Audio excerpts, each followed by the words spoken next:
ವಿವೇಕಾನಂದ ವಿದ್ಯಾವರ್ಧಕ ಸಂಘ ಪ್ರವರ್ತಿತ ರೇಡಿಯೋ ಪಾಂಚಜನ್ಯ ಸಮುದಾಯ ಬಾನುಲಿ ಕೇಂದ್ರ ಪುತ್ತೂರು. ಇದು ಜೀವ ಜೀವದ ಸ್ವರ ಸಂಚಾರ.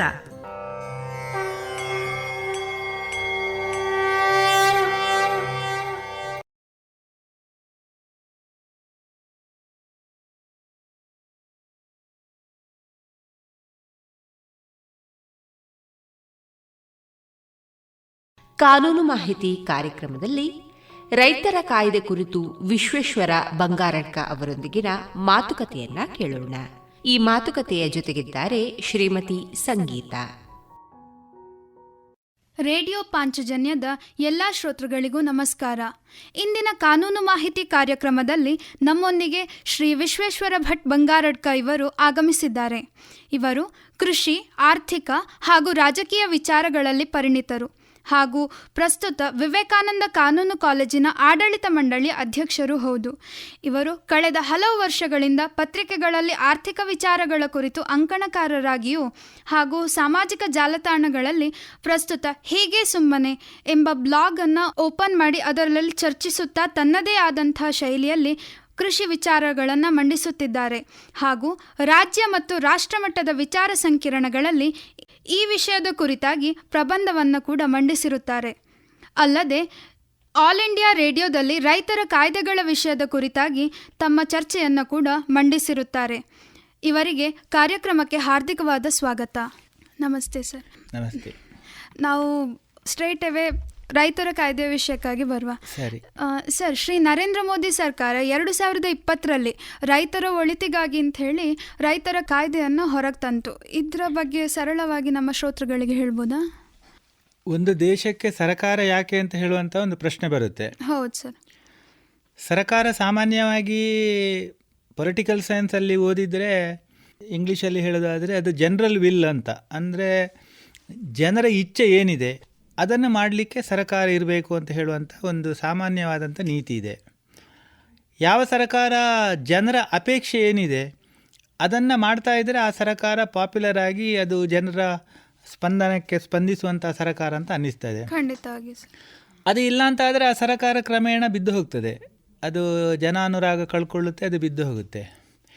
ಇವತ್ತು ಕೃಷಿಯ ದೃಷ್ಟಿಯಿಂದ ನೋಡೋದಾದರೆ ಜನರ ಅಪೇಕ್ಷೆ ಏನಿದೆ ಅಂತ ಹೇಳಿದರೆ, ಅಂದರೆ ವಿಶೇಷವಾಗಿ ಕೃಷಿಕರದ್ದು. ನಮ್ಮ ದೇಶದ ಕೃಷಿಯಲ್ಲಿ ಇವತ್ತು ದೊಡ್ಡದಾದ ಹಲವು ಸಮಸ್ಯೆಗಳಿದೆ, ಎಲ್ಲ ಕ್ಷೇತ್ರದಲ್ಲಿ ಇದ್ದಾಗಿ ಇದೆ.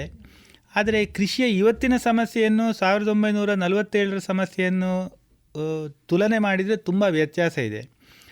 ಆವಾಗಿನ ಕಾಲದಲ್ಲಿ ನಮ್ಮ ಕೃಷಿಯ ಪ್ರಮುಖ ಸರ್ಕಾರ ಆದ್ಯತೆ ಏನಿತ್ತು ಅಂತ ಹೇಳಿದರೆ ದೇಶದಲ್ಲಿ ಬಡತನ, ಆಹಾರದ ಕೊರತೆ. ಹಾಗಾಗಿ ಆವಾಗಿನ ಕೃಷಿ ನೀತಿ ಎಲ್ಲವೂ ಕೂಡ ಆಹಾರವನ್ನು ಜಾಸ್ತಿ ಮಾಡೋದು ಹೇಗೆ ಅಂತ ಹೇಳುವಂಥ ಒಂದು ಗುರಿಯನ್ನು ಇಟ್ಟುಕೊಂಡು, ನಮಗೆಲ್ಲ ಗೊತ್ತಿದೆ ಗ್ರೀನ್ ರೆವಲ್ಯೂಷನ್ನು, ಹಸಿರು ಕ್ರಾಂತಿ ವಗೇರೆ ಮಾಡಿದ ಮೇಲೆ ಸಾಧಾರಣ 1970ಕ್ಕಾಗೋ ನಮ್ಮ ದೇಶದಲ್ಲಿ ಬೇಕಾದಷ್ಟು ಆಹಾರ ಉತ್ಪತ್ತಿ ಆಗುವಂಥದ್ದು ಶುರುವಾಗಿದೆ. ಇವತ್ತು ಹಾಗಿಲ್ಲ. ಇವತ್ತು ಕೃಷಿಯ ಪ್ರಮುಖವಾದಂಥ ಸಮಸ್ಯೆ ಏನು ಅಂತ ಹೇಳಿದರೆ, ಕೃಷಿಯ ಬೆಳೆಯನ್ನು ಮಾನಿಟೈಸೇಷನ್ ಮಾಡೋದು ಅಂತ ಏನು ಹೇಳ್ತೇವೆ, ಅಥವಾ ಅದನ್ನು ನಗದೀಕರಣ ಮಾಡುವಂಥದ್ದು. ಅಂದರೆ ಕೃಷಿ ಉತ್ಪನ್ನಗಳನ್ನು ಮಾರಾಟ ಮಾಡಿ ನಮಗೆ ಬೇಕಾದಂಥ ಹಣವನ್ನು ಪಡ್ಕೊಳ್ಳುವಂಥದ್ದು. ಅದರಲ್ಲಿ ಕೃಷಿಕರು ಸೋಲ್ತಾ ಇದ್ದಾರೆ ಅಂತ ಹೇಳುವಂಥದ್ದು ಸ್ಪಷ್ಟ. ಅಂದರೆ ತುಂಬ ಜನ ಆರ್ಥಿಕವಾಗಿ ಸಾಕಷ್ಟು ಅವರ ಬೆಳೆಗೆ ಬೆಲೆ ಸಿಗದೆ ಆತ್ಮಹತ್ಯೆ ಮಾಡುವಂಥದ್ದು, ಇದೆಲ್ಲ ಕಳೆದ 15-20 ವರ್ಷದಿಂದ ಶುರುವಾಗಿದೆ. ಹಾಗಾಗಿ ಇವತ್ತಿನ ಕೃಷಿಯ ನೀತಿಯ ಸರ್ಕಾರದ ಯೋಚನೆ, ಅದು ನರೇಂದ್ರ ಮೋದಿ ಸರ್ಕಾರ ಇರಲಿ, ಯಾವುದೇ ಸರ್ಕಾರ ಬಂದಿರಲಿ, ಈ ಕೃಷಿ ನೀತಿಯ ಬಗ್ಗೆ ಯೋಚನೆ ಮಾಡುವಾಗಲೂ ಕೂಡ ಸಾಮಾನ್ಯವಾಗಿ ಕೃಷಿಕರು ಏನು ಯೋಚನೆ ಮಾಡಬೇಕು ಅಂದರೆ, ನಮ್ಮ ಸರ್ಕಾರ ಮಾಡ್ತಾ ಇದೆ ಅಂತ ಯೋಚನೆ ಮಾಡಬೇಕು, ದೇಶದ ಸರ್ಕಾರ ಅಂತ. ಅದು ಭಾಜಪ ಸರ್ಕಾರ, ಕಾಂಗ್ರೆಸ್ ಸರ್ಕಾರ, UPA NDA ಸರ್ಕಾರ ಅಂತ ಯೋಚನೆ ಮಾಡಬಾರ್ದು. ಆವಾಗ ಅದಕ್ಕೊಂದು ಕನ್ಸಿಸ್ಟೆನ್ಸಿ ಬರುತ್ತೆ. ಆ ಹಿನ್ನೆಲೆಯಲ್ಲಿ ಇವತ್ತು ಸರ್ಕಾರದ ಆದ್ಯತೆ ಏನಿದೆ ಅಂತ ಹೇಳಿದರೆ, ಕೃಷಿಕರ ಬೆಳೆಗೆ ಸೂಕ್ತವಾದಂಥ ರೆಮ್ಯುನರೇಷನ್, ಅಂದರೆ ರೆಮ್ಯುನರೇಟಿವ್ ಪ್ರೈಸ್ ಅಂತ ಏನು ಹೇಳ್ತೇವೆ, ಅದು ಸಿಗುವಂಥ ಪ್ರಯತ್ನ. ಆ ಹಿನ್ನೆಲೆಯಲ್ಲಿ 2015ರಲ್ಲಿ ಇದರ ಬಗ್ಗೆ ವಿಶ್ಲೇಷಣೆ ಆಗಿದೆ, ಒಂದು ಸಮಿತಿ ರಚನೆ ಆಗಿದೆ. ಸಮಿತಿ ತುಂಬ ಸಲಹೆಗಳನ್ನು ಕೊಟ್ಟಿದೆ. ಆ ಸಲಹೆಗಳನ್ನೆಲ್ಲ ಕ್ರೋಢೀಕರಿಸಿಕೊಂಡು ಇವತ್ತು ಹೊಸ ಕೃಷಿ ಕಾಯ್ದೆಗಳನ್ನು ಸರ್ಕಾರ ಪಾಸ್ ಮಾಡಿದೆ. ಅಂದರೆ ಮೂಲ ಸ್ವರೂಪದಲ್ಲಿ ಇದರ ಉದ್ದೇಶ ಕೃಷಿಕರ ಬೆಳೆಗೆ ಒಳ್ಳೆಯ ರೀತಿಯಂಥ ಹಣ ಅವರಿಗೆ ಸಿಗಬೇಕು ಅಂತ ಹೇಳುವಂಥದ್ದು. ಹಾಂ ಸರ್. ಹಾಗಾದರೆ ಸರ್ಕಾರ ಒಟ್ಟು ಎಷ್ಟು ಕಾಯ್ದೆಯನ್ನು ತಂದಿರ್ತಾರೆ? ಸರ್ಕಾರ ತಾಂತ್ರಿಕವಾಗಿ ಹೇಳುವುದಾದರೆ 3 ಕಾಯ್ದೆಗಳನ್ನು ತಂದಿದೆ. ವಕೀಲರ ಭಾಷೆಯಲ್ಲಿ ಹೇಳುವುದಾದರೆ 2.5 ಕಾಯ್ದೆ ಅಂತ ಹೇಳ್ಬೋದು ಅದನ್ನು. ಕಾರಣ ಏನು ಅಂತ ಹೇಳಿದರೆ, ಒಂದು ಆರಂಭದಲ್ಲಿ ಮಾಡಿರುವಂಥದ್ದು ಎಸೆನ್ಷಿಯಲ್ ಕಮಾಡಿಟೀಸ್ ಆ್ಯಕ್ಟ್ ಅಂತ ಏನಿದೆ ಅದಕ್ಕೆ ತಿದ್ದುಪಡಿ.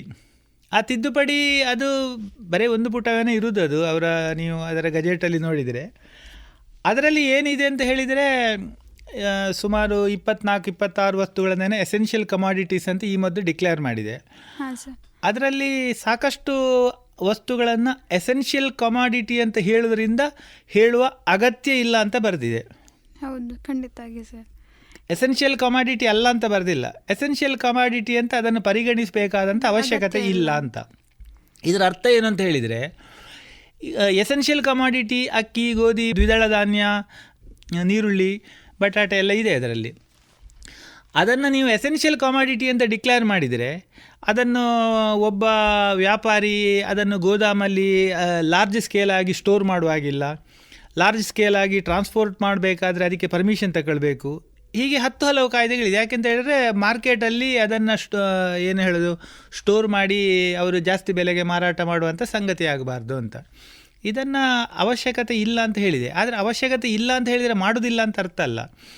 ಯಾವುದೇ ಸಂದರ್ಭದಲ್ಲಿ ಈಗ ಉದಾಹರಣೆ ಅಕ್ಕಿಗೆ 50 ರೂಪಾಯಿ ಇದೆ ಅಂತ ಇಟ್ಕೊಳ್ಳಿ 1 kgಗೆ, ಅದು 100% ಅಂದರೆ 100 ರೂಪಾಯಿಗೆ ಮುಟ್ಟಿದರೆ ಆವಾಗ ಅದನ್ನು ಪುನಃ ನಾವು ಚಾಲು ಮಾಡಬಹುದು ಅಂತ ಇದೆ. ಅಗತ್ಯಕ್ಕೆ ತಕ್ಕ ಹಾಗೆ ಅಗತ್ಯ ಅಂದರೆ ಏನು ಅಂತ ಡಿಫೈನ್ ಮಾಡಿದೆ. ಈಗ ಬರಗಾಲ ಬಂದಿದೆ ಅಂತ ಇಟ್ಕೊಳ್ಳಿ, ತುಂಬ ಅಲ್ಲಿ ಬೆಳೆಯ ಕೊರತೆ ಇದೆ ಅಂತ ಇಟ್ಕೊಳ್ಳಿ, ಯುದ್ಧ ಬಂದಿದೆ, ನೆರೆ ಬಂದಿದೆ, ಇಂಥ ಎಕ್ಸ್ಟ್ರಾ ಆರ್ಡಿನರಿ ಸರ್ಕಮ್ಸ್ಟೆನ್ಸಲ್ಲಿ ಮತ್ತೆ ಅದನ್ನು ಎಸೆನ್ಷಿಯಲ್ ಕಮಾಡಿಟಿ ಅಂತ ನಾವು ಪರಿಗಣನೆ ಮಾಡ್ಬೋದು ಅಂತ. ಅದಕ್ಕೆ ಬೇಕಾಗಿ ಅದು ರದ್ದು ಅಂತ ಹೇಳಲಿಲ್ಲ, ಅದು ಅವಶ್ಯಕತೆ ಇಲ್ಲ ಅಂತ ಹೇಳುವಂಥದ್ದನ್ನು ಮಾಡಿದೆ. ಇನ್ನೆರಡು ಇರುವಂಥದ್ದು, ರೈತ ತನ್ನ ಬೆಳೆದಂತಹ ಬೆಳೆಯನ್ನು ನೇರವಾಗಿ ಎಲ್ಲಿಯೂ ಮಾರ್ಬೋದು ಅಂತ. ಮೊದಲು APMCಯಲ್ಲಿ ಮಾರಾಟ ಮಾಡಬೇಕು, ಮಂಡಿಗಳಲ್ಲಿ ಮಾರಾಟ ಮಾಡಬೇಕು ಅಂತ ಹೇಳುವಂಥ ಕಾನೂನಿದೆ. ನೇರ ಇದನ್ನು ಹೇಳಿದ ಕೂಡಲೇ ಸಾಮಾನ್ಯವಾಗಿ ಇವತ್ತು ರೈತರಲ್ಲಿರೋ ಅಪ್ರೆಹೆನ್ಷನ್ ಏನು ಅಂತ ಹೇಳಿದರೆ, ಹಾಗೆ APMC ಬೇಡವಾ ಅಂತ. APMCಯನ್ನು ಮುಟ್ಲಿಕ್ಕಿಲ್ಲ. APMCಯನ್ನು ಅಲ್ಲಿ ಏನು ನಡೀತಾ ಇದೆ ಅದನ್ನು ಮುಟ್ಟೋದಿಲ್ಲ. ಯಾವ ರೈತನಿಗೆ ನೇರವಾಗಿ ಜಾಸ್ತಿ ಮೌಲ್ಯವನ್ನು ಅಥವಾ ದರದಲ್ಲಿ ಅದನ್ನು ಮಾರುವಂಥ ಏನು ಕೌಶಲ್ಯ ಇದೆ ಅವರು ಮಾರಾಟ ಮಾಡ್ಬೋದು ಅಂತ ಹೇಳುವಂಥ ಸಂಗತಿ. ಉದಾಹರಣೆಗಾಗಿ ದೊಡ್ಡದಾದ ಕಂಪನಿಗಳು ಪರ್ಚೇಸ್ ಮಾಡ್ತಾರೆ ಅಂತ ಇಟ್ಕೊಳ್ಳಿ. ಅವರು ಪರ್ಚೇಸ್ ಮಾಡಬೇಕು ಅಂತಾದರೆ ನೀವು ನೇರವಾಗಿ ಕೊಡಬೇಕಾದ್ರೆ ಏನು, ಅವರು ನೇರವಾಗಿ ಪರ್ಚೇಸ್ ಮಾಡುವಾಗಿಲ್ಲ ಕಾನೂನು ಪ್ರಕಾರ. ಅವರು APMCಗೆ ಬಂದು ರಿಜಿಸ್ಟ್ರೇಷನ್ ಮಾಡಬೇಕು. APMCಯಲ್ಲಿ ಅವರು ಒಬ್ಬರು ವ್ಯಾಪಾರಿಗಳು ಅಂತ ಅವರನ್ನು ನೋಂದಾವಣೆ ಮಾಡಿರಬೇಕು ಲೋಕಲ್ ಮಂಡಿಯಲ್ಲಿ. ಅಲ್ಲಿ ಘಟ್ಟದ ಮೇಲೆ ಅಥವಾ ಉತ್ತರ ಭಾರತದಲ್ಲಿ ಮಂಡಿ ಅಂತ ಕರೀತಾರೆ. ಅದಾದ ಮೇಲೆ ಮಂಡಿಯ ಕಾನೂನಿನ ಒಳಗೆ ಅದನ್ನು ಪರ್ಚೇಸ್ ಮಾಡಬೇಕು. ಈಗ ಹಾಗಿಲ್ಲ, ನೇರವಾಗಿ ಅವರು ರೈತರ ಹತ್ರ ಬಂದು ಅವರು ಪರ್ಚೇಸ್ ಮಾಡ್ಬೋದು. ಮೊದಲು ಮಾರ್ಕೆಟ್ ಅಂದರೆ ಏನು, ಕೃಷಿಯ ಮಾರುಕಟ್ಟೆ ಅಂತ ಹೇಳಿದರೆ ಏನು ಅಂತ ಹೇಳಿದರೆ APMCಯ ವ್ಯಾಪ್ತಿಯನ್ನು ಕೃಷಿಯ ಮಾರುಕಟ್ಟೆ ಅಂತ ಹೇಳಿ ಡಿಫೈನ್ ಮಾಡಿದೆ. ಅದರ ವ್ಯಾಪ್ತಿಯಿಂದ ಹೊರಗೆ ಪಟ್ಟಿದ್ದಲ್ಲಿ ನಾವು ಮಾರಾಟ ಮಾಡಬಾರ್ದು. ಅಂದರೆ ರೈತರು ಮಾರುಕಟ್ಟೆಯಲ್ಲಿ ಮಾರೋದಂದರೆ ಅದರೊಳಗೆ ಮಾರಾಟ ಮಾಡಬೇಕು. ಅಂದರೆ ಅದು ಬರೀ ಬಿಲ್ಡಿಂಗ್ ಮಾತ್ರ ಅಲ್ಲ, ಅವರದ್ದೇನೋ ಒಂದು ಡೆಫಿನೇಷನ್ ಇದೆ. ಈಗ ಹಾಗಲ್ಲ, ರೈತನ ಫಾರ್ಮ್ ಗೇಟ್ ಅಂತ ಹೇಳ್ತಾರೆ, ಅಂದರೆ ಅವನ ಬೇಲಿ ಅಂತ ನಾವೇನು ಹೇಳ್ತೇವೆ, ಅದರಿಂದ ಹೊರಗಿದೆಲ್ಲೋ ಮಾರ್ಕೆಟ್ ಅಂತ, ಮಾರುಕಟ್ಟೆ ಅಂತ ಸರ್ಕಾರ ಘೋಷಣೆ ಮಾಡಿದೆ. ಆ ಕಾರಣಕ್ಕಾಗಿ ಇವತ್ತು ಎಲ್ಲಿಯೂ ಮಾರಬಹುದು ಅಂತ ಹೇಳುವಂಥ 2ನೇ ಕಾನೂನು. 3ನೇ ಕಾನೂನು ಇರುವಂಥದ್ದು, ಇನ್ನೂ ಹೆಚ್ಚು ಕೌಶಲ್ಯ ಇರುವ ರೈತ, ಅವನಿಗೆ ಒಂದು ಏನು ಅಡ್ವಾನ್ಸ್ಡ್ ಆಗಿ ಒಂದು ಬೆಳೆಯನ್ನು ಬೆಳೀಲಿಕ್ಕೆ ತಾಕತ್ತಿದೆ ಅಥವಾ ಆ ರೀತಿಯ ಕೌಶಲ್ಯ ಅವನ ಹತ್ರ ಇದೆ, ಅವ ಅದನ್ನು ನೇರವಾಗಿ ಕಂಪನಿಯವರಿಗೆ ಈಗ ಉದಾಹರಣೆಗೆ ಒಂದು ಬಟ್ಟೆ, ಈಗ ಒಂದು ಶಾಲೆಗೆ ಯೂನಿಫಾರ್ಮ್ ಬಟ್ಟೆ ಅಂತ ನಾವೇನು ಹೇಳ್ತೇವೆ, ಅದನ್ನು ನಾವು ಪರ್ಚೇಸ್ ಮಾಡಬೇಕಾದ್ರೆ ಹೇಗೆ, ನಾವು ಕಂಪನಿಯವ್ರ ಹತ್ರ ಹೇಳಿದೆ ನೀವು ಈ ಥರದ ಈ ಡಿಸೈನಿನ ಬಟ್ಟೆಯನ್ನು ಕೊಟ್ಟರೆ ನಾವು ಪರ್ಚೇಸ್ ಮಾಡ್ತೇವೆ ಅಂತ. ಹಾಗೆ ಯಾವುದೋ ಕಂಪನಿಗಳು ಹೇಳ್ಬೋದು ನಮಗೆ ಈ ತರಹದ ಟೊಮೆಟೊ ಇಂಥ ಸ್ಪೆಸಿಫಿಕೇಷನ್ ಇರೋ ಇಂಥ ಸೈಜ್ ಬೇಕು, ಇಷ್ಟು ವಾಟರ್ ಕಂಟೆಂಟ್, ಅವರದ್ದೇನೋ ಒಂದು ಗೈಡ್ಲೈನ್ಸ್ಗಳಿರುತ್ತೆ. ಅದನ್ನು ನೀವು ಕೊಡೋದಾದರೆ ನಾವು ಅದನ್ನು ತಗೊಳ್ಳಿಕ್ಕೆ ರೆಡಿ ಇದೆ ಅಂತ. ಅದಕ್ಕೊಂದು ಅಗ್ರಿಮೆಂಟು, ಅದನ್ನು ಕಾಂಟ್ರಾಕ್ಟ್ ಫಾರ್ಮಿಂಗ್ ಅಂತ ಕರಿತೇವೆ. ಅದನ್ನು ಮಾಡ್ಬೋದು ಅಂತೇಳಿ. ಕಾಂಟ್ರಾಕ್ಟ್ ಫಾರ್ಮಿಂಗಿನ ವಿವರವನ್ನು ನಾನು ಮುಂದೆ ನೀವು ಕೇಳಿದರೆ ಹೇಳ್ಬೋದು. ಬಟ್ ಕಾಂಟ್ರಾಕ್ಟ್ ಫಾರ್ಮಿಂಗಿಂದ ಮಾಡೋದಾದರೆ ಅದಕ್ಕೆ ಸರ್ಕಾರದ ಒಂದು ಎಜುಡಿಕೇಟಿಂಗ್ ಅಥಾರಿಟಿಯ ಗಣನೆಗೆ ತೆಗೆದುಕೊಂಡು ಅದರಲ್ಲಿ ಮಾಡಲಿಕ್ಕೆ ಇರುವಂಥ ಅವಕಾಶ. ಹಾಗೆ ತಾತ್ವಿಕವಾಗಿ 3 ಕಾನೂನು. ಈಗ ಫಸ್ಟ್ ಕಾನೂನು ಯಾಕೆ ಅಂತ ಹೇಳಿದ್ರು ಈಗ ಜನರಿಗೆ ಸಂಶಯ ಇದೆ. ದೊಡ್ಡ ದೊಡ್ಡ ಕಂಪನಿಯವರು ದೊಡ್ಡ ಬಲ್ಕಾಗಿ ನೀವು ಟೊಮೆಟೊ ಅಕ್ಕಿಯನ್ನು ಖರೀದಿ ಮಾಡಬೇಕಾದ್ರೆ ಅವರು ಸ್ಟೋರ್ ಮಾಡಬೇಕು ತಾನೆ. ಹೌದು, ಅವರಿಗೆ 1 ಬ್ಯಾಗ್ 2 ಬ್ಯಾಗ್ ತಗೊಳ್ಳಿಕ್ಕೆ ಆಗೋದಿಲ್ಲ. ಎಸೆನ್ಷಿಯಲ್ ಕಮಾಡಿಟೀಸ್ ಮೊದಲಿನ ಹಾಗೆ ಇದ್ದರೆ ಅವರಿಗೆ ಅದು ಅಡ್ಡ ಬರ್ತದೆ, ಅವರು ಸ್ಟೋರ್ ಮಾಡುವಾಗಿಲ್ಲ. ಅದಕ್ಕೆ ಬೇಕಾ ಎಸೆನ್ಷಿಯಲ್ ಕಮಾಡಿಟಿ ಆ್ಯಕ್ಟಲ್ಲಿ ಸಣ್ಣದಾದಂಥ ಟ್ವೀಕಿಂಗ್ ಅಂತ ಏನು ಹೇಳ್ತೇವೆ ಅಷ್ಟನ್ನು ಮಾಡಿದ್ದಾರೆ. ಹಾಗೆ ಹೇಳೋದಾದರೆ ಈ ಕಾಯ್ದೆಯನ್ನು ಅನುಷ್ಠಾನಕ್ಕೆ ತಂದಿದ್ದಾರೆ ಅಂತ ಹೇಳ್ಬೋದಾ ಸರ್? ಅನುಷ್ಠಾನ ಅಂತ ಹೇಳಿದರೆ ಅದು ಮೊನ್ನೆ ರೂಲ್ಸ್ ಫಾರ್ಮೇಷನ್ ಏನೋ ಆಗಿರಬೇಕು, ಅದು ಈಗ ಲಾಗೂ ಇದೆ. ಈಗ ಆ್ಯಕ್ಚುಲಿ ಲಾಗೂ ಇದೆ ಆ ಕಾನೂನು. ಈಗ ದೊಡ್ಡದಾದ ಸಂಸ್ಥೆಗಳು ಬಂದು ಖರೀದಿ ಮಾಡೋದಾದರೆ ನೇರವಾಗಿ ಖರೀದಿ ಮಾಡಲಿಕ್ಕೆ ಅವಕಾಶ ಇದೆ, ಮಾಡ್ತಾ ಇದ್ದಾರೆ. ಅದರಲ್ಲಿ ಏನು ಸಮಸ್ಯೆ ಇಲ್ಲ. ಆ್ಯಕ್ಚುಲಿ ಈಗ ಒಂದು ಬದಿಯಲ್ಲಿ ಮುಷ್ಕರಗಳು ನಡೀತಾ ಇದೆ, ಅದು ನೀವು ಮುಂದೆ ಪ್ರಶ್ನೆ ಕೇಳುವಾಗ ಅದಕ್ಕೆ ಬರಬಹುದು ನಾವು. ಆದರೆ ಸೈಡ್ ಬೈ ಸೈಡು ಈ ಖರೀದಿಗಳು ವ್ಯವಸ್ಥಿತವಾಗಿ ನಡೀತಾ ಇದೆ, ಈ ವ್ಯವಸ್ಥೆಗಳು ನಡೀತಾ ಇದೆ. ಇದುವರೆಗಿನ ಈ ದಿವಸದವರೆಗೆ ಆ ಖರೀದಿಯಲ್ಲಿ ಎಲ್ಲಿಯೂ ರೈತರಿಗೆ ಅನ್ಯಾಯ ಆದಾಗಿಲ್ಲ. ಆದರೆ ಈಗ ನಾವು ನೋಡಿದರೆ ಹಲವಾರು ಕಡೆ ಅಂದರೆ ನಮ್ಮ ಇಲ್ಲಿ ಮಂಗಳೂರು ಪುತ್ತೂರು ಸೈಡಲ್ಲಿ ಅಲ್ಲದಿದ್ದರೂ ಕೂಡ ಹಲವಾರು ಕಡೆಗಳಲ್ಲಿ ಸುಮಾರು ಸ್ಟ್ರೈಕ್ ಮಾಡುವಂಥದ್ದು, ಮುಷ್ಕರಗಳನ್ನು ಹೂಡುವಂಥದ್ದು ಇದೆಲ್ಲ ಬಂದಂಥದ್ದು ಈ 3 ಕಾಯ್ದೆಗಳ ಬಗ್ಗೆ ಸಾಕಷ್ಟು ಮಟ್ಟಿಗೆ ಜನರ ಹತ್ರ ಗೊಂದಲಗಳು ಇರೋದ್ರ ಬಗ್ಗೆ ಅಂತ ನನಗೆ ಅನ್ನಿಸ್ತದೆ. ಈ 3 ಆ್ಯಕ್ಟ್ಗಳ ಬಗ್ಗೆ ಯಾವುದೇ ರೀತಿಯಾದಂಥ ಕ್ಲಾರಿಫಿಕೇಷನ್ಸ್ ಇಲ್ಲದೆ ಹೋದದ್ರಿಂದ ಆಗಿರಬಹುದೋ ಏನೋ. ಹಾಗಾದರೆ ಗೊಂದಲ ಬರುವಂತಹ ಕಾರಣಗಳು ಈ ಆ್ಯಕ್ಟಲ್ಲಿ ಏನಿದೆ ಸರ್? ಸಹಜವಾಗಿ ಹೊಸ ವಿಷಯ ಬಂದಾಗ ಒಂದು ಒಪ್ಪುವುದಿಲ್ಲ ಅಂತ ಹೇಳುವಂಥ ಒಂದು ವರ್ಗ ಇರುತ್ತೆ, ಅದು ಸಹಜ. ಅದು ಒಂದು ಭಯದ ಕಾರಣಕ್ಕಿರುತ್ತೆ. ಇನ್ನೊಂದು, ನಾವು ರಾಜಕೀಯದವರು ಇರುವಾಗ ರಾಜಕೀಯ ಲಾಭಕ್ಕಾಗಿಯೂ ಅದನ್ನು ಒಪ್ಪದಿರುವಂತಹ ಒಂದು ಸ್ವಾಭಾವಿಕ ಪ್ರಕ್ರಿಯೆ ಸಮಾಜದಲ್ಲಿ ನಡೆಯುತ್ತೆ. ಆಡಳಿತ ಪಕ್ಷಕ್ಕೆ ಕೂಡ ಅದನ್ನು ಒಪ್ಪಿಸುವಂಥ ಒಂದು ಜವಾಬ್ದಾರಿಯೂ ಇದೆ. ನಾವೊಂದು ಕಾನೂನು ಮಾಡಿದರೆ ಅದಕ್ಕೆ ವಿರೋಧ ಬಂದಾಗ ಅದು ಯಾಕೆ ಇದು ನಿಮಗೆ ಒಳ್ಳೆಯದು ಅಂತ ಹೇಳುವಲ್ಲಿ ಕೂಡ ಆಡಳಿತ ಪಕ್ಷಕ್ಕೊಂದು ಜವಾಬ್ದಾರಿ ಇರುತ್ತೆ, ಅದು ಇಲ್ಲ ಅಂತ ಏನಿಲ್ಲ. ಬಟ್ ಸಾಮಾನ್ಯವಾದ ಅಪ್ರಿಹೆನ್ಷನ್ ಏನಿದೆ ಅಂತ ಹೇಳಿದರೆ, ಇವತ್ತು ಸಾಮಾನ್ಯವಾಗಿ ಹೇಳುವಂಥ ಅಂಶಗಳೇನು, ಮುಷ್ಕರದವರು ಹೇಳುವಂಥ ಅಂಶಗಳು, ನೀವು MSPಯನ್ನು ಕೊಡೋದಿಲ್ವಾ ಅಂತ, ಹೌದು, MSPಯನ್ನು ರದ್ದು ಮಾಡ್ತೀರಿ ಅಂತ, ನೀವು APMCಯನ್ನು ಮೂಲೆಪಾಲು ಮಾಡ್ತೀರಿ ಅಂತ 2 ವಿಷಯಗಳನ್ನು ಹೇಳಿದ್ದಾರೆ. ಇನ್ನೊಂದು ಅವರು ಏನು ಹೇಳಿದ್ದಾರೆ ಅಂದರೆ, ಖಾಸಗಿ ಸಂಸ್ಥೆಯವರು ಇಡೀ ದೇಶದ ಕೃಷಿಯನ್ನೇ ಹತೋಟಿಗೆ ತಗೊಳ್ತಾರೆ, ಆಮೇಲೆ ಅವರ ಜೀತದ ಆಳುಗಳಾಗಿ ರೈತರು ಕೃಶವಾಗಿ ಹೋಗ್ತಾರೆ ಅಂತ. ಈಗ MSPಯ ಬಗ್ಗೆ ರೈತರ ಕಾನೂನಲ್ಲಿ ಹೇಳಬೇಕಾದ ಅಗತ್ಯ ಇಲ್ಲ. ಯಾಕೆಂತ ಹೇಳಿದರೆ ಇದು ಕೃಷಿ ನೀತಿ ಅಲ್ಲ, ಇದು ಕೃಷಿ ನೀತಿಗೆ ಸಂಬಂಧಪಟ್ಟ 3 ಕಾನೂನುಗಳು. ಇನ್ನೂ ತುಂಬ ಕಾನೂನುಗಳು ಬೇಕಾಗ್ಬೋದು. ಕೃಷಿ ನೀತಿ ಅಂತೇಳಿ ಅದು ಸಮಗ್ರ, ಇಟ್ಸ್ ಎ ಕಾಂಪ್ರಹೆನ್ಸಿವ್ ಡಾಕ್ಯುಮೆಂಟ್. ಅದರಲ್ಲಿ MSPಯನ್ನು ಅಲ್ಲೇ ಮೆನ್ಷನ್ ಮಾಡಬೇಕು ಅಂತ ಏನಿಲ್ಲ. ಯಾವ ಯಾವ ಅಂಶಕ್ಕೆ ಸಂಬಂಧಪಟ್ಟ ಕಾನೂನುಗಳು ಮಾಡ್ತಾ ಮಾಡ್ತಾ ಮಾಡ್ತಾ ಎಲ್ಲ ಕಾನೂನು ಸೇರಿದರೆ ಅದೊಂದು ಕೃಷಿ ನೀತಿ ಆಗುವಂಥದ್ದು. ಇನ್ನೊಂದು ಅಂಶ ಇರುವಂಥದ್ದು, ನೀವು ಎಸೆನ್ಷಿಯಲ್ ಕಮಾಡಿಟಿ ಅಂತ ಬಿಟ್ಟು ಅಕ್ಕಿಯ ಬಗ್ಗೆ ಎಲ್ಲ ಏನು ಅದನ್ನು ಎಸೆನ್ಷಿಯಲ್ ಕಮಾಡಿಟಿಯಿಂದ ತೆಗೆದರೆ ಸೆಕ್ಯೂರಿಟಿ ಹೋಗುತ್ತೆ ಅಂತ ಹೇಳುವಂಥ ಸಂಗತಿ. ತಾಂತ್ರಿಕವಾಗಿ ನಾನು ಆಗ ಹೇಳಿದಾಗ ಎಸೆನ್ಷಿಯಲ್ ಕಮಾಡಿಟಿ ಆಗಿದ್ದುಕೊಂಡೇ ಯಾವುದೋ ಒಂದು ಕಂಪನಿಯವರಿಗೆ ಅದನ್ನು ಪರ್ಚೇಸ್ ಮಾಡಲಿಕ್ಕೆ ಆಗೋದಿಲ್ಲ.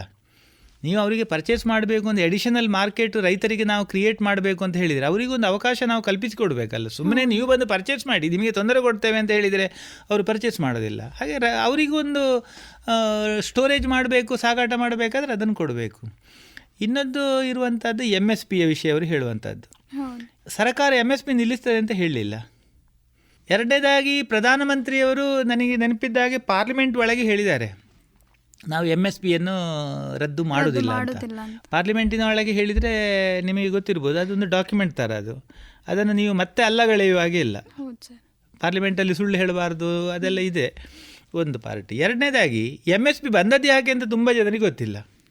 ಹೌದು ಸರ್, ಅದರ ಬಗ್ಗೆ ಒಂದಷ್ಟು ವಿವರ ಹೇಳ್ತೀರಾ?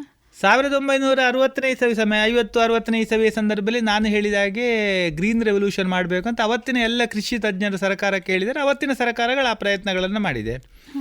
ಏನು ಪ್ರಯತ್ನ ಅಂತ ಹೇಳಿದರೆ, ನಿಮ್ಮ ಇರುವಂಥ ಹೊಲದಲ್ಲಿ ಭಾರತದಲ್ಲಿ ಬರುವಂಥ ಫಸಲಿನ ದಾಮಾಶೆ ಇಳುವರಿ ಜಗತ್ತಿನ ಅತ್ಯಂತ ಕನಿಷ್ಠ ಇಳುವರಿ ಬರುವಂಥ ದೇಶಗಳಲ್ಲಿ ಭಾರತ ಒಂದು. ಇಳುವರಿಯನ್ನು ಜಾಸ್ತಿ ಮಾಡಬೇಕಾದ್ರೆ ಹೈಬ್ರಿಡ್ ತಳಿಗಳನ್ನು ನಾವು ಇಂಟ್ರೊಡ್ಯೂಸ್ ಮಾಡಬೇಕು. ಸುಮಾರು 55-60ರ ಸಮಯದಲ್ಲಿ ನಮ್ಮ ಊರಲ್ಲಿ ಗೊತ್ತಿರುವಂಥದ್ದು ಬೇರೆ ಕಡೆ ಬೇರೆ ಆಗಿದೆ. ಜಯ ಅಂತ ಹೇಳುವಂಥ ಒಂದು ಅಕ್ಕಿ ತಳಿಯನ್ನು ಇಂಟ್ರೊಡ್ಯೂಸ್ ಮಾಡಿದ್ದಾರೆ. ಅದು ಬಹುಶಃ 3 ಪಟ್ಟು 3.5 ಪಟ್ಟು ಜಾಸ್ತಿ ಅದು ಇಳುವರಿ ಕೊಡುವಂಥ ತಳಿ. ಆದರೆ ಜಯ ತಳಿಯನ್ನು ನೀವು ಅಥವಾ ಹೈಬ್ರಿಡ್ ತಳಿಯನ್ನು ನೀವು ಬೇಕಾಬಿಟ್ಟಿಯಾಗಿ ಮಾಡುವಾಗಿಲ್ಲ. ಅದಕ್ಕೆ ಅದರದ್ದೇ ಆದ ಒಂದು ಮೆಥಡ್ ಇರುತ್ತೆ. ನೀವು ಇಷ್ಟೇ ಫರ್ಟಿಲೈಸರ್ ಹಾಕಬೇಕು, ಇಷ್ಟೇ ನೀರು ಕೊಡಬೇಕು, ಇದೇ ಥರ ಕೃಷಿ ಮಾಡಬೇಕು ಅಂತ. ಸಾಮಾನ್ಯವಾಗಿ ಪರಂಪರಾಗತ ರೈತರು ವಿದ್ಯಾಭ್ಯಾಸದ ಕೊರತೆ ಇರುವ ಕಾರಣ ಅದಕ್ಕೆ ತಯಾರಾಗುವುದಿಲ್ಲ. ಅವರು ನೇರವಾಗಿ ಬಂದು ನೀವು ಇದಕ್ಕೆ ಇಷ್ಟು ಈಟನ್ನು ತಂದು ಹಾಕಿ ಹೇಳಿದರೆ ಅವರು ತರಗೆಲೆ ತಂದು ಈಟ ಹಾಕ್ತಿದ್ದವರು ಏಕಾಏಕಿ ಹಣ ಖರ್ಚು ಮಾಡಲಿಕ್ಕೆ ತಯಾರಾಗುವುದಿಲ್ಲ. ಆವಾಗ ಸರ್ಕಾರ ಏನು ಹೇಳಿತು ಅಂತ ಹೇಳಿದರೆ, ನೀವು ಈ ಥರದಲ್ಲಿ ಬೆಳೆಯನ್ನು ಬೆಳಿಬೇಕು. ಇವತ್ತಿನ ಇದನ್ನೇ ಅವತ್ತಿನ ಸರ್ಕಾರ ಹೇಳಿದೆ 60ರ ದಶಕದಲ್ಲಿ. ಈ ಥರದಲ್ಲಿ ನೀವು ಈ ತಳಿಯನ್ನು ಬೆಳೆದು ಈ ರೀತಿಯ ಫಸಲನ್ನು ನೀವು ತೆಗೆದರೆ ನಾವು ನಿಮಗೆ ಗ್ಯಾರಂಟಿ ಕೊಡ್ತೇವೆ, ಇದನ್ನು ನಾವು ಪರ್ಚೇಸ್ ಮಾಡ್ತೇವೆ ಅಂತ. ಆಗ ರೈತನಿಗೆ ಗೊಬ್ಬರ ಹಾಕಲಿಕ್ಕೆ ಧೈರ್ಯ ಬರುತ್ತೆ. ಇಲ್ಲದ್ರೆ ಅವರು ಪರ್ಚೇಸ್ ಮಾಡ್ತಾರಾ ಇಲ್ವ ಅಂತ ಗೊತ್ತಿಲ್ಲದ್ರೆ ಅದಕ್ಕೆ ಬೇಕಾಗಿ ಮಿನಿಮಮ್ ಸಪೋರ್ಟ್ ಈ ಕ್ರಯಕ್ಕೆ ನಾವು ಖರೀದಿ ಮಾಡ್ತೇವೆ ಅಂತ ಹೇಳಿ ಅದು ಶುರುವಾಗಿರುವಂಥದ್ದು. ಅದು ನಡೀತಾ ಇದೆ. ಹೌದು, ರೈತರಿಗೆ ಪರವಾಗಿ ಬಂದಂತಹ ಕಾಯ್ದೆ ಅದು ರೈತರಿಗೆ ಬೇಕಾಗಿ ಮಾಡಿರುವಂಥ ಕಾಯ್ದೆ. ಅದು ಇಷ್ಟನ್ನರ ನಡೆದಿದೆ ಕೂಡ. ಇವತ್ತು ಕೂಡ MSP ಹೇಗಿದೆ ಅಂತ ಹೇಳಿದರೆ, ಮುಷ್ಕರ ಮಾಡುವವರ ಬಗ್ಗೆ ನಾನು ರೈತನೇ, ನಾನು ಅವರ ರೈತರ ಬಗ್ಗೆ ಸಿಂಪತಿ ಇದೆ. ಆದರೆ MSPಯಲ್ಲಿ ಖರೀದಿಯಾಗುವಂಥದ್ದು ತುಂಬ ಕಡಿಮೆ. ಪಂಜಾಬ್ ಹರಿಯಾಣದಲ್ಲಿ ಜಾಸ್ತಿ ಖರೀದಿ ಆಗ್ತದೆ, ಯಾಕೆಂದರೆ ಅವರು ಸ್ವಲ್ಪ ಆರ್ಗನೈಸ್ಡ್ ರೈತರು. ಮತ್ತು ಅಲ್ಲಿ ಜಾಸ್ತಿ ಆಗಿ ಗೋಧಿ ಅಕ್ಕಿಯನ್ನು ಕಾನ್ಸಂಟ್ರೇಟೆಡ್ ಆಗಿ ಬೆಳೀತಾರೆ. ಹಾಗೆ ಅವರು MSP ಸಿಗ್ತದೆ ಅಂತ ಹೇಳುವ ಕಾರಣಕ್ಕಾಗಿ ಬೆಳೀತಾರೆ. MSP ಹೆಚ್ಚು ಪಾಲು ಅಲ್ಲಿಯೇ ಹೋಗ್ತದೆ.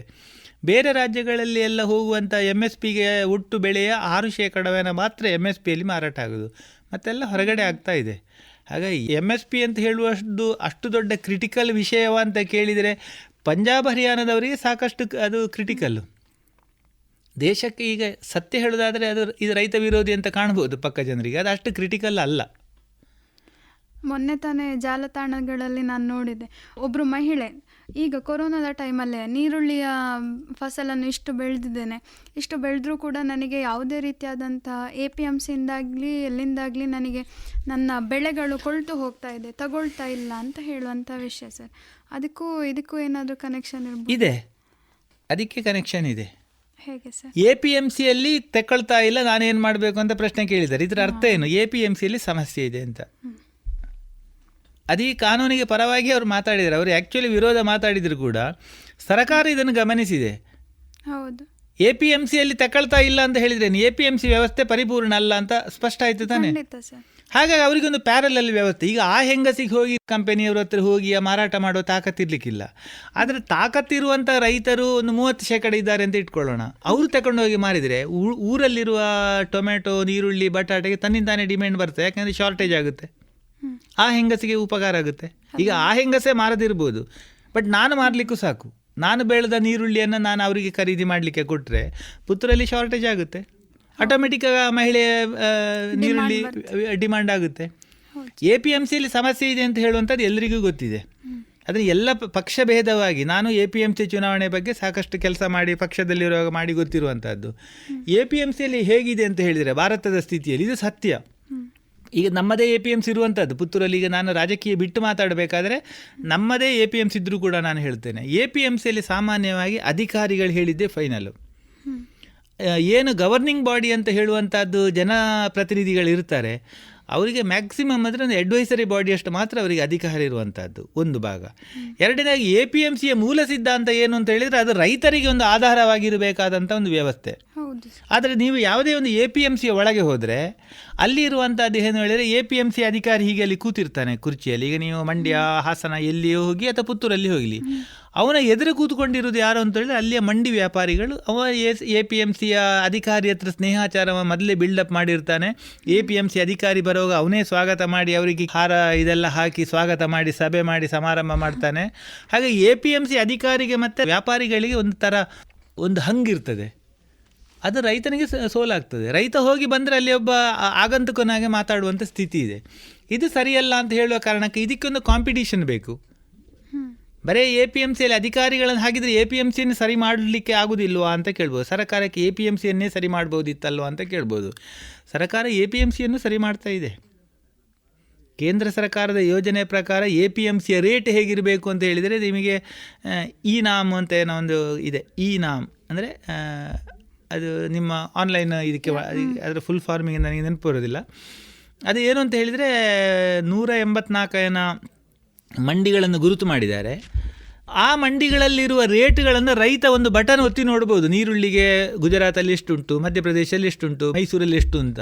ಅದು ಇಂಟಗ್ರೇಟೆಡ್ ಮಾರ್ಕೆಟಿಂಗ್ ವ್ಯವಸ್ಥೆ. ಅದನ್ನು ಉಪಯೋಗ ಮಾಡಲಿಕ್ಕೆ ಬೇಕಾಗಿ ಇವತ್ತು ಎಲ್ಲ APMCಗಳನ್ನು ಕೂಡ ಒಂದಕ್ಕೊಂದು ಸಾಫ್ಟ್ವೇರ್ ಮೂಲಕ ಸಂಪರ್ಕ ಆಗಿದೆ. ಹಾಗಾಗಿ APMCಯನ್ನು ಸುಧಾರಣೆ ಮಾಡುವ ಕೆಲಸ ನಡೀತಾ ಇದೆ. ಟೆಕ್ನಾಲಜಿಕಲಿ ನಾವು ಮುಂದುವರಿತಾ ಇದ್ದೇವೆ. ಅದಕ್ಕೆ ಬೇಕಾದಂಥ ವ್ಯವಸ್ಥೆಗಳನ್ನು ಮಾಡಬೇಕು. ಎರಡನೇದಾಗಿ ನಿಮಗೆಲ್ಲ ಗೊತ್ತಿರಬೇಕು, ನೀವು ಕಾನೂನಿನ ವಿಭಾಗದಲ್ಲಿ ಇರುವ ಕಾರಣ ಕೃಷಿ ಅಂತ ಹೇಳಿದರೆ ಅದು ನನಗೆ ಗೊತ್ತಿದ್ದಾಗೆ ಅದು ಕಂಕರೆಂಟ್ ಲಿಸ್ಟಲ್ಲಿರುವಂಥದ್ದು ಅಥವಾ ಸ್ಟೇಟ್ ಲಿಸ್ಟ್ ಅಂತ ನನಗೆ ಗೊತ್ತಿಲ್ಲ. APMC ಪೂರ್ತಿ ಬರುವಂಥದ್ದು ರಾಜ್ಯಗಳ ವ್ಯಾಪ್ತಿಯೊಳಗೆ. ಅದರೊಳಗೆ ತುಂಬ ಕೇಂದ್ರ ಸರ್ಕಾರ ಏನು ಮಾಡುವ ಹಾಗಿಲ್ಲ. ಅದು ರಾಜ್ಯ ಸರ್ಕಾರಗಳು ಅದರ ಬಗ್ಗೆ ಕ್ರಮ ಕೈಗೊಳ್ಳಬೇಕು, ಅವರೇ ಕೆಲಸ ಮಾಡಬೇಕು ಅದರ ಬಗ್ಗೆ. ಹೌದು ಸರ್. ಪೋರ್ಟಲಿಗೆ ಹೋದರೆ ನಮಗೆ ಈ ನಾಮ್ ಗವರ್ಮೆಂಟ್ ವೆಬ್ಸೈಟನ್ನು ನೋಡಿದರೆ ಅದರಲ್ಲಿ ಬರ್ತದೆ ಸರ್, ಈ ನಾಮ್ ಕಮೋಡಿಟೀಸ್ ಎಲ್ಲಿದೆ, ಹೌದು, ಯಾವ ಥರ ಮೊಬೈಲ್ ಆ್ಯಪ್ಗಳಲ್ಲೂ ಕೂಡ ನಾವು ಅದನ್ನು ಡೌನ್ಲೋಡ್ ಮಾಡಿ ಇನ್ವೆಸ್ಟ್ ಮಾಡುವಂಥ ಫೆಸಿಲಿಟಿಯನ್ನು ಕೂಡ ಪ್ರೊವೈಡ್ ಮಾಡಿದ್ದಾರೆ ಇಲ್ಲಿ. ಈ ನಾಮ ವ್ಯವಸ್ಥೆಯನ್ನು ಬೈತಾರೆ ಈಗ, ಈ ವ್ಯವಸ್ಥೆಯನ್ನು ಸರಿ ಮಾಡಲಿಲ್ಲ, ಅದಾಗಲಿಲ್ಲ ಅಂತ. ಬಟ್ ಅದರ ಪ್ರೋಸೆಸ್ ನಡೀತಾ ಇದೆ. ಈ ನಾಮ ವ್ಯವಸ್ಥೆಯನ್ನು ಅದು ಹ್ಯಾಂಗ್ ಆಗ್ತದೆ, ಅದರಲ್ಲಿ ಎಲ್ಲ APMCಗಳ ಲಿಂಕ್ ಆಗಿಲ್ಲ, ಇದೆಲ್ಲ ಬಂದಿದೆ. ಸಮಸ್ಯೆಗಳಿಲ್ಲದ್ದು ಯಾವುದಿದೆ, ಆನ್ಲೈನ್ ಪೇಮೆಂಟ್ ಆ್ಯಪ್ಗಳು ಕೂಡ ಹ್ಯಾಂಗ್ ಆಗುವಂಥ ಸಂಗತಿಗಳು ನಡೆಯುತ್ತೆ. ಬಟ್ ಸರ್ಕಾರದ ಪ್ರಯತ್ನ ನಿರಂತರ ಅದರ ಬಗ್ಗೆ ನಡೀತಾ ಇದೆ. ಖಂಡಿತ ಸರ್. ಯಾಕೆಂತ ಹೇಳಿದರೆ ನೀವು ಹೇಳಿದ ಹಾಗೆ ನಾವು ಮೊಬೈಲ್ ಆ್ಯಪಲ್ಲೇ ನೋಡಿದರೆ ಈ ನಾಮ್ ಮಾಂಡೀಸ್ ಅಂತ ಅದರ ಸ್ಟೇಟಸ್ಗಳನ್ನು ಅವರು ಅಪ್ಡೇಟ್ ಮಾಡ್ತಾ ಇದ್ದಾರೆ. ಈಗ ಓಪನ್ ಮಾಡಿ ನೋಡಿದರೆ ಇಲ್ಲಿ ಹಾಕಿದ್ದಾರೆ ರಾಜಸ್ಥಾನ್ ಸ್ಟೇಟಲ್ಲಿ ಎಂಥದ್ದು ಕೃಷಿ ಕಲ್ಯಾಣಿದ್ದು ಆಪರೇಷನ್ ಗ್ರೀನ್ಸ್ ಅಂತ ಹೇಳಿ ಪ್ರೋಗ್ರಾಮ್ಸ್ ಇದ್ದು ಒಂದು ಅಭಿಯಾನ ಆಗ್ತಾ ಇದೆ. ಅದರ ಬಗ್ಗೆ ನೋಟಿಫಿಕೇಶನ್ ಕೊಡ್ತಾ ಇದ್ದಾರೆ ಇದರಲ್ಲಿ. ಆ ಥರ APMCಯಲ್ಲಿ ತುಂಬ ಬದಲಾವಣೆಗಳಿಗೆ ಸರ್ಕಾರ ಪ್ರಯತ್ನ ಮಾಡ್ತಾ ಇದೆ.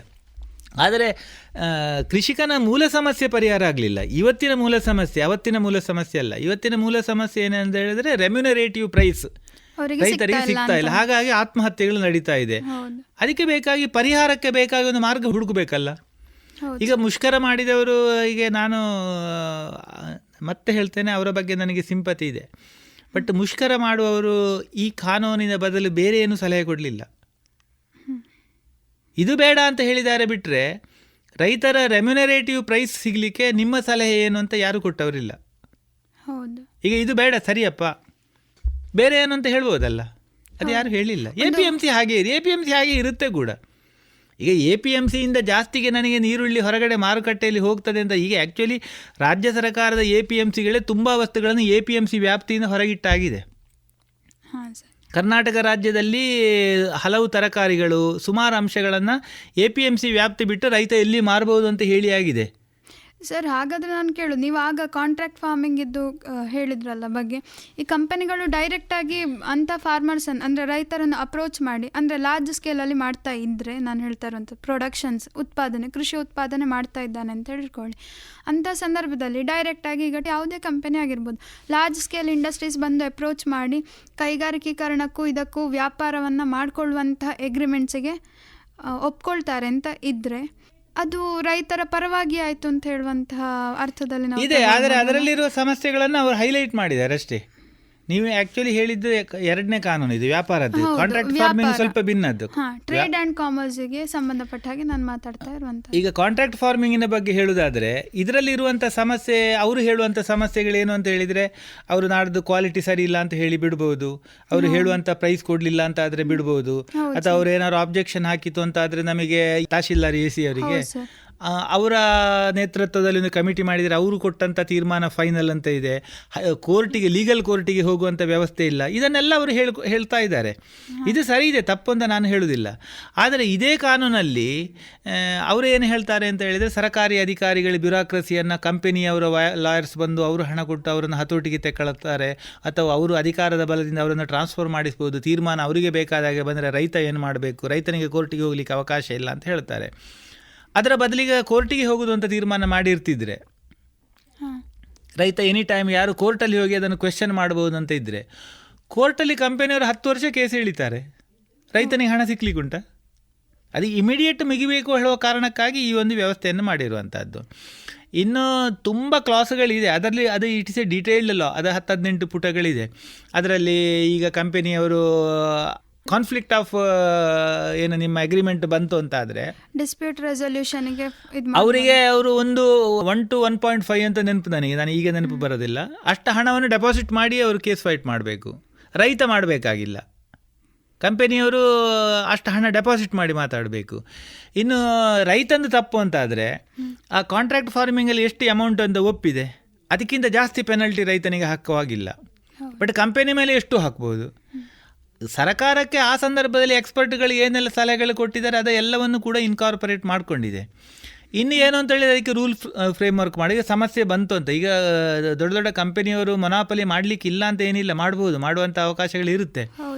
ಇದನ್ನು ಪಾರ್ಲಿಮೆಂಟಲ್ಲಿ ಕ್ವೆಶ್ಚನ್ ಮಾಡ್ಬೋದು. ಯಾವ ರೂಲ್ಸ್ ಫ್ರೇಮ್ ಮಾಡಿದ್ದನ್ನು ಕೂಡ ಪಾರ್ಲಿಮೆಂಟಲ್ಲಿ ಕ್ವೆಶ್ಚನ್ ಮಾಡ್ಬೋದು. ಮತ್ತು ಅದನ್ನು ಪಾರ್ಲಿಮೆಂಟಿನ ಗಮನಕ್ಕೆ ತಂದೇ ಬದಲಾವಣೆ ಮಾಡಬೇಕು ಅಂತ ಬರೆದಿದೆ. ಹಾಗೆ ಅದನ್ನು ಯಾವ ಕ್ಷಣದಲ್ಲಿ ಬೇಕಾದ್ರೆ ಚೇಂಜ್ ಮಾಡಬೇಕಾದ್ರೆ ಮಾಡ್ಬೋದು. ಹಾಂ ಸರ್, ನೀವು ಈಗ ಒಂದು ಪುತ್ತೂರು ಪೇಟೆಯಲ್ಲಿ ಕಂಡಾಬಟ್ಟೆ ರಶ್ ಆಗ್ತದೆ, ನಾವು ಬೈಪಾಸ್ ಮಾಡಿರ್ತೇವೆ, ಪೇಟೆ ರಸ್ತೆಯನ್ನು ಮುಚ್ಚಲಿಲ್ಲ, APMCಯನ್ನು ಮುಚ್ಚಲಿಲ್ಲ, ನಾವು ಇನ್ನೊಂದು ಮಾಡಿಕೊಟ್ಟಿದ್ದೇವೆ.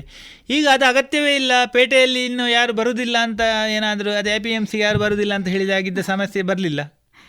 ವ್ಯಾಪಾರಿಗಳ ಮೊದಲು ಹೇಳಿದ್ದಿದೆ, ಪುತ್ತೂರಲ್ಲಿ ಹೇಳಿದ್ದಿದೆ, ಅಲ್ಲಿ ಮಾಡಿದರೆ ನಮಗೆ ವ್ಯಾಪಾರ ಕಡಿಮೆ ಆಗ್ತದೆ ಅಂತ. ಇನ್ನು ಬೇರೆ ಪ್ರಶ್ನೆಗಳಿದೆ. ಹೈವೇ ಮಾಡಿದರೆ ಅದರಲ್ಲಿ ಕಂಡಾಬಟ್ಟೆ ಫಾಸ್ಟ್ ಹೋಗ್ತಾರೆ, ಆಕ್ಸಿಡೆಂಟ್ ಆಗ್ತದೆ, ಪ್ರಶ್ನೆ ಮಾಡ್ಬೋದು. ಬಟ್ ಅದಕ್ಕೆ ಬೇಕಾಗಿ ಸರ್ಕಾರಕ್ಕೆ ಗೊತ್ತಿದೆ, ರೋಡ್ ಹಂಪುಗಳನ್ನು ಮಾಡುವಂಥದ್ದು, ಸ್ಪೀಡ್ ಲಿಮಿಟರ್ಗಳನ್ನು ಹಾಕೋದು. ಅದರ ಅರ್ಥ ಹೈವೇ ಬೇಡ ಅಂತ ಹೇಳಿದರೆ ಆಗ್ತದಾ? ಈ ಕಾನೂನಲ್ಲಿ ಸಮಸ್ಯೆ ಬರ್ಬೋದು, ಏನಾದ್ರು ಸಣ್ಣ ಪುಟ್ಟದ್ದು ಬರ್ಬೋದು. ಅದಕ್ಕೆ ರೋಡ್ ಹಂಪ್ಸು, ಚೆಕ್ಸ್ ಆ್ಯಂಡ್ ಬ್ಯಾಲೆನ್ಸನ್ನು ಮಾಡುವಂಥ ವ್ಯವಸ್ಥೆಯನ್ನು ಸರ್ಕಾರ ಮಾಡ್ತದೆ. ಸರ್, ಹಾಗಾದರೆ ಇದು ರೈತರ ಪರವಾದ ಕಾಯ್ದೆಯ ವಿರೋಧವಾಗಿಯಾ? ಮಾತಾಡುವ ಪ್ರಶ್ನೆ ಇಲ್ಲ. ಇದು ರೈತರ ಪರವಾಗಿ ಮಾಡಿರುವಂಥದ್ದು.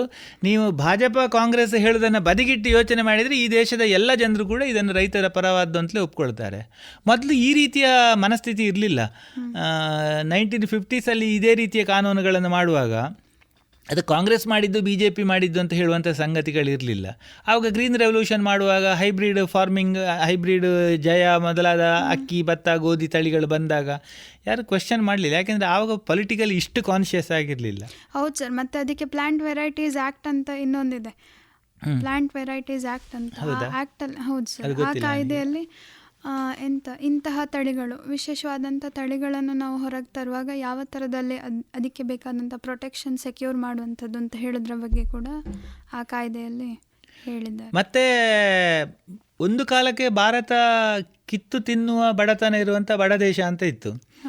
ಈಗಲೂ ಭಾರಿ ಶ್ರೀಮಂತ ದೇಶ ಅಲ್ಲ, ಆದರೆ ಆ ಬಡತನದಿಂದ ನಾವು ಮೇಲೆ ಬಂದಿದ್ದೇವೆ. ಈಗ ಆ ಬಡತನದ ರೀತಿ ರೈತ ಬದುಕಬೇಕಾ? ಅದೇ ರೀತಿ ಏನು ತೀರಾ ಶೋಚನೀಯ ಹೇಳುವ ಸ್ಥಿತಿಯಲ್ಲಿದ್ದು ಮೊದಲು ಮಾಡ್ತಿದ್ದ ತರಗೆಲೆಯ ಅಷ್ಟೇ ಕೃಷಿಗೆ ಅವರು ಲಿಮಿಟ್ ಆಗಬೇಕಾ? ಸಾಮಾನ್ಯವಾಗಿ ಜಗತ್ತಿನ ಯಾವ ದೇಶವನ್ನು ನೋಡಿದರೂ ಕೂಡ ಆರ್ಥಿಕವಾಗಿ ಸಬಲತೆ ಬಂದ ದೇಶಗಳಲ್ಲಿ ಕೃಷಿಯ ದ ಮೆಥಡ್ ಆಫ್ ಫಾರ್ಮಿಂಗ್ ಒಂದು ಹಂತ ಮೇಲೆ ಹೋಗ್ತದೆ. ಇನ್ನೂ ಶ್ರೀಮಂತ ಆದರೆ ಇಂಗ್ಲೆಂಡಲ್ಲಿ, ಅಮೇರಿಕಾದಲ್ಲೆಲ್ಲ ಇನ್ನೂ ಮೇಲೆ ಹೋಗಿರ್ತದೆ. ಹಾಗೆ ನಾವು ಎಲ್ಲದರಲ್ಲಿ ಮೇಲೆ ಹೋಗುವ ಅಂಬಾಸಿಡರ್ ಕಾರಿಂದ ನಾವು ಮಾರುತಿಗೆ ಬಂದಿದ್ದೇವೆ. ಮಾರುತಿಯಿಂದ ಮುಂದೆ ಬರುವಾಗ ಇದರಲ್ಲಿ ಬರುವುದಿಲ್ಲ ಅಂತ ಹೇಳಿದರೆ ರೈತರನ್ನು ನಾವು ಮೇಲೆ ತರಲಿಕ್ಕೆ ನಾವೇ ವಿರೋಧ ಮಾಡಿದಾಗೆ ಆಗ್ತದೆ. ಹೌದು ಸರ್.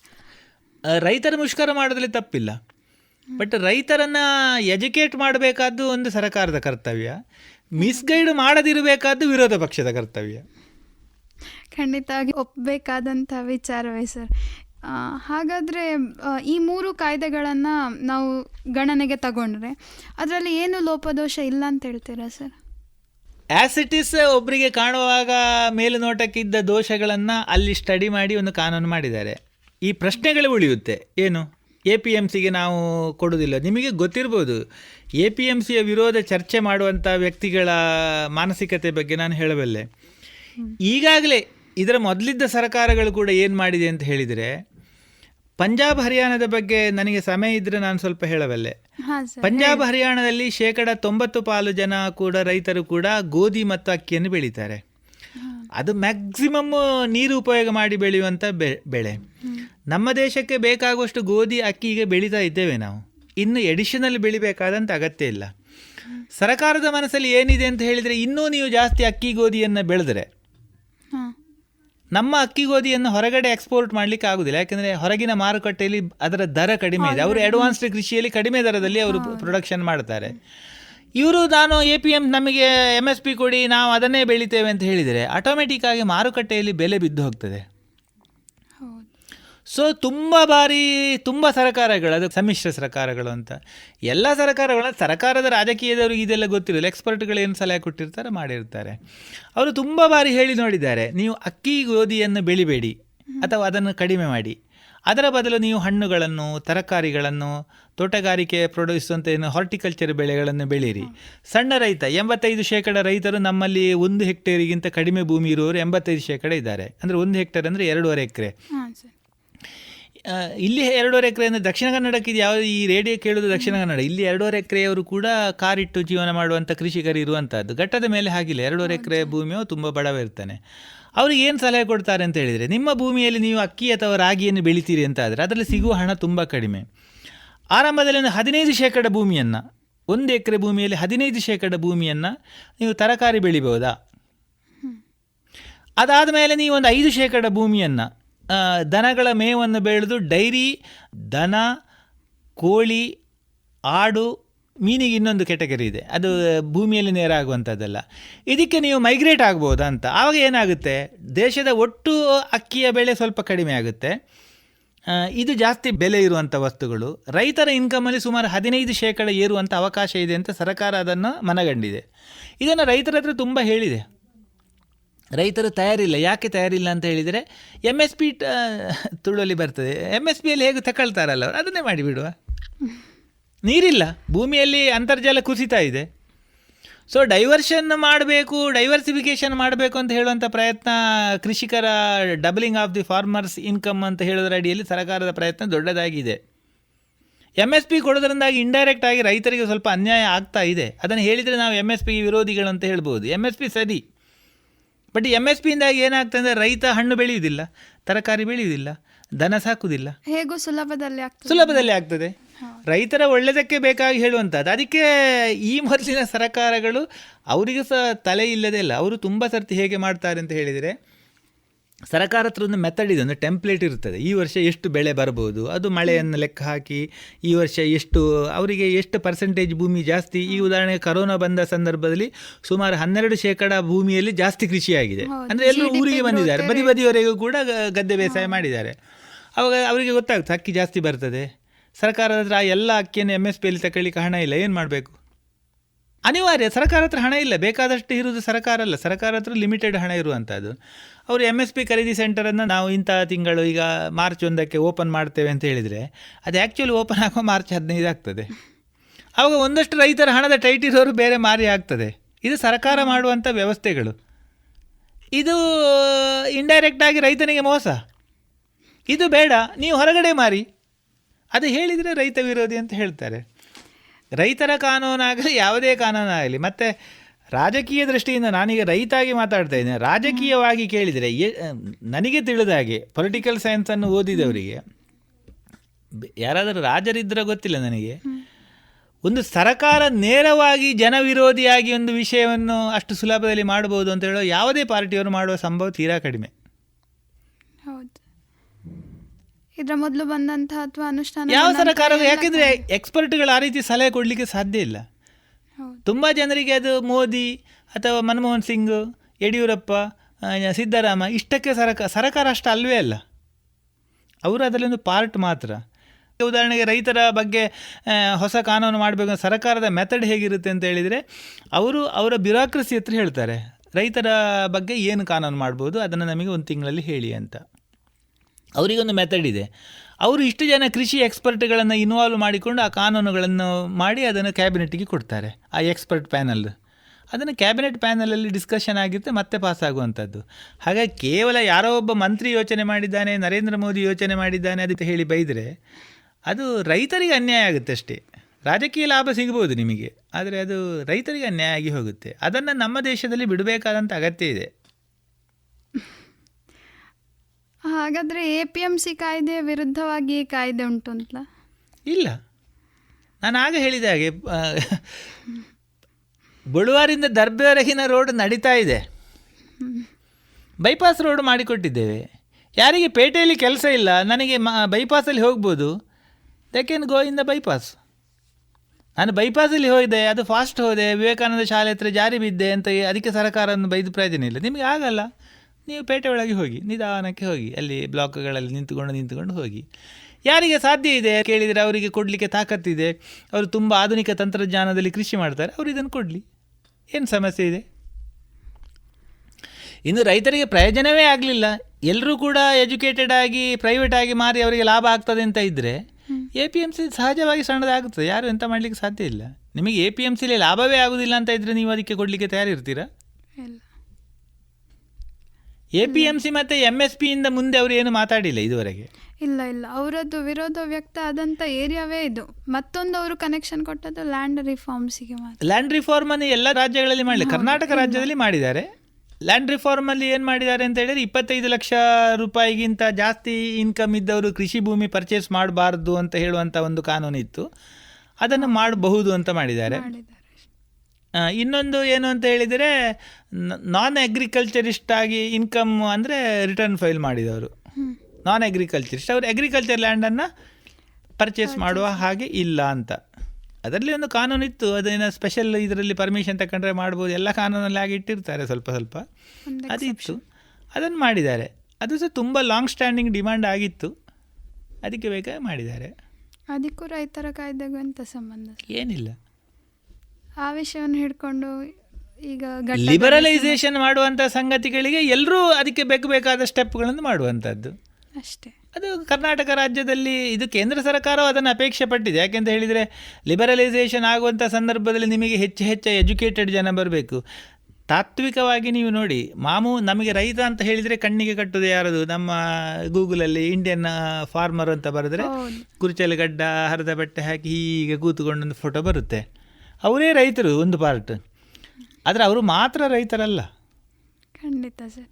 ಯಾರೊಬ್ಬರು ಎಜುಕೇಟೆಡ್ ಜನ ಇದ್ದಾನೆ, ಅವನಿಗೆ ಆಧುನಿಕ ವಿಷಯಗಳು ಗೊತ್ತಿದೆ, ಅವನಿಗೆ ಆಧುನಿಕವಾಗಿ ಪೋಮಗ್ರನೇಡನ್ನು ಅಲ್ಲಿ ನೆಲಮಂಗಲದಿಂದ ಮುಂದೆ 4 ಎಕರೆಯಲ್ಲಿ 4 ಕೋಟಿ ರೂಪಾಯಿ ಸಂಪಾದನೆ ಮಾಡುವ ರೈತರು ಬಂದಿರ್ತಾರೆ.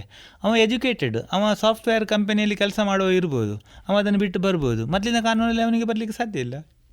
ಹೌದು, ತಂತ್ರಜ್ಞಾನ ಬೆಳೆದ ಹಾಗೆ ಅವನಿಗೆ ಬರಲಿಕ್ಕೆ ಸಾಧ್ಯ ಇಲ್ಲ.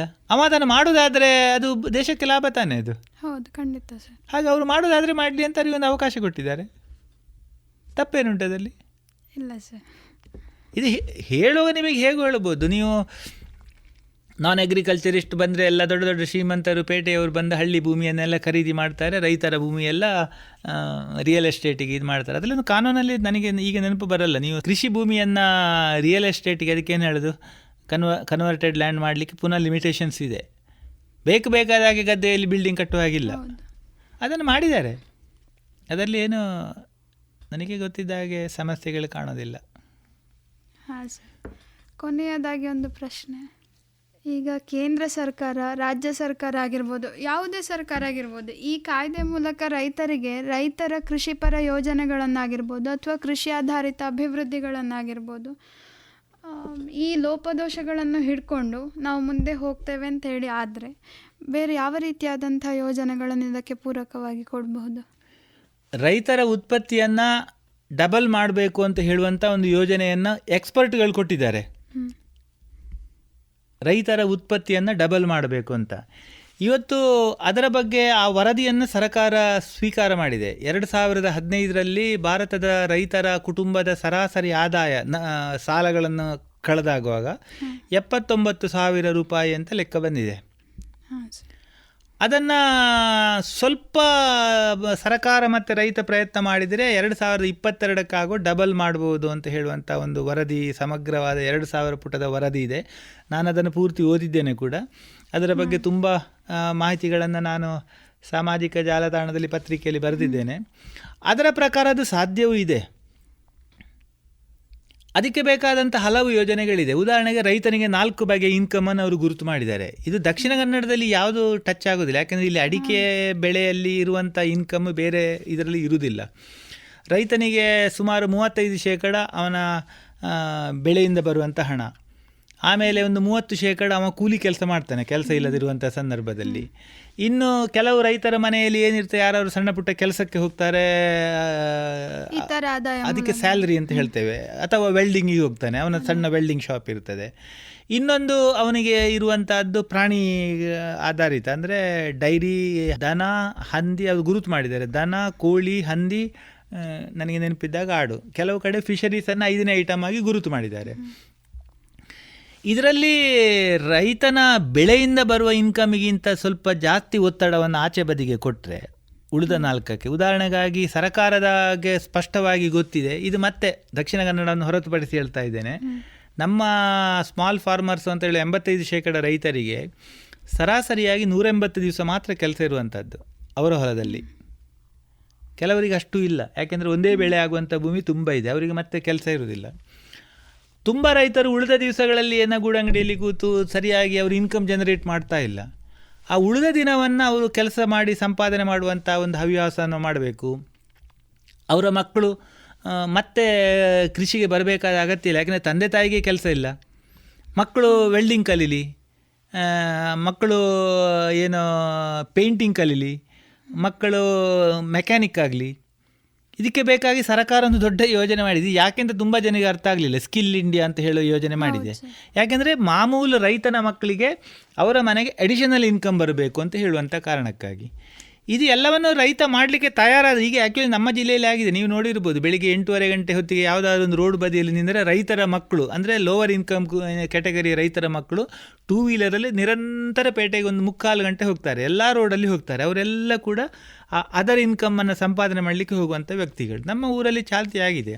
ಅದಕ್ಕೆ ಜಾಸ್ತಿ ಒತ್ತು ಕೊಟ್ಟರೆ ರೈತರ ಇನ್ಕಮನ್ನು ಡಬಲ್ ಮಾಡಲಿಕ್ಕೆ ಸಾಧ್ಯ. ಅದಕ್ಕೆ ಬೇಕಾದ ಯೋಜನೆಗಳು ಇದೆ. ಆದರೆ ಈ ರೈತರ ಗಲಾಟೆ ಹೋರಾಟ ಏನು ಮುಷ್ಕರದಿಂದಾಗಿ ಅದರ ಏನು ಪ್ರಚಾರವನ್ನು ಕಳ್ಕೊಂಡಿದೆ ಅಷ್ಟೇ. ಹಾಂ ಸರ್, ರೈತ ಬದಲಾವಣೆ ಆಗಬೇಕಾದ್ರೆ ಬೇರೆ ಯಾವ ಕ್ಷೇತ್ರದಾಗೂ ಅಲ್ಲ. ಕೃಷಿ ಅಂತ ಹೇಳಿದರೆ 99% ಕೂಡ ಖಾಸಗಿಯವರೇ ಮಾಡುವಂಥದ್ದು. ಅವರ ಮೇಲೆ ಫೋರ್ಸ್ ಮಾಡಲಿಕ್ಕೆ ಸಾಧ್ಯ ಇಲ್ಲ. ನೀವು ಅಡಿಕೆ ನೀರು ಹಾಕಬೇಡಿ ಅಂತ ಹೇಳುವಾಗಿಲ್ಲ. ಅವರನ್ನು ಮನಪರಿವರ್ತನೆ ಮಾಡಿ ಸರ್ಕಾರ ಅದಕ್ಕೆ ಬೇಕಾದಂಥ ಅವರನ್ನು ಮಾಡುವಂಥ ಸಂಗತಿಗಳನ್ನು ಮಾಡುವಂಥದ್ದು. ಹಾಗಾಗಿ ಅಲ್ಟಿಮೇಟ್ ಆಗಿ ರೈತ ಸುಧಾರಣೆ ಆಗಬೇಕಾಗಿದ್ದರೆ ರೈತನ ಮಾನಸಿಕತೆ ಬದಲಾವಣೆ ಆಗಬೇಕು. ಅವನು ಹೊಸತನಕ್ಕೆ ತೆರ್ಕೊಳ್ಳುವಂತಹ ಒಂದು ಮಾನಸಿಕತೆ ಅವನಿಗೆ ಬರಬೇಕು. ಅದು ತೆರ್ಕೊಳ್ಬೇಕಾದ್ರೆ ಅವರ ಯುವಕರು ಒಂದಷ್ಟು ಹೊಸತನಕ್ಕೆ ಹೋಗುವಂಥ ಸಂಗತಿಗಳು ನಡಿಬೇಕು. ಅದಕ್ಕೆ ಬೇಕಾಗುವಂಥ ಪ್ರಯತ್ನಗಳನ್ನು ಸಲಹೆಗಳನ್ನು ಸರ್ಕಾರ ಕೊಡುವುದು ಬಿಟ್ಟರೆ ಅದಕ್ಕಿಂತ ಜಾಸ್ತಿ 90% ಇರುವಂಥದ್ದು ರೈತನ ಕೈಯಲ್ಲಿ. ಒಪ್ಕೊಳ್ಬಹುದಾದಂಥ ವಿಚಾರವೇ ಸರ್.